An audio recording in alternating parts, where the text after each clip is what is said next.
పాతపట్నం నియోజకవర్గం ఎన్డీఏ కూటమి నాయకులకు కార్యకర్తలకు ముఖ్య విన్నపం.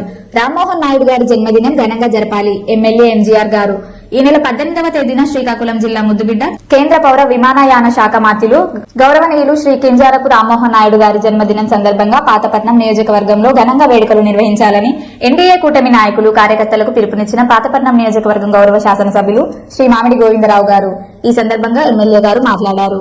కింజారపు రామ్మోహన్ నాయుడు గారు బర్త్డే 18వ తారీఖున ఈ నెల 18వ తారీఖున జరుగుతుంది కాబట్టి ప్రతి ఒక్క నాయకులు కార్యకర్తలు ప్రజలందరూ కూడాను ఎన్డీఏ కూటమి నాయకులు కూడాను అందరూ కూడాను సేవా కార్యక్రమంలో పాల్గొని రామ్మోహన్ నాయుడు గారు అంటే సేవ అంటే రామ్మోహన్ నాయుడు గారు అన్న నినాదంతో ప్రజల్లోకి వెళ్లి హాస్పిటల్కి వెళ్లి రోగులకు పలు పంచడం, మొక్కలు నాటడం, వృద్ధాశ్రమంకి వెళ్లి వృద్ధులకి సేవ చేయడం, బ్లడ్ బ్యాంకులు పెట్టడం, ఇలా ఎన్నెన్నో కార్యక్రమాలు చేసి ఆయన బర్త్డే రంగరంగ వైభవంగా ఒక పండగ వాతావరణంలో 18వ తారీఖు చేయవలసిందని అందరినీ మనవి చేసుకుంటున్నాను.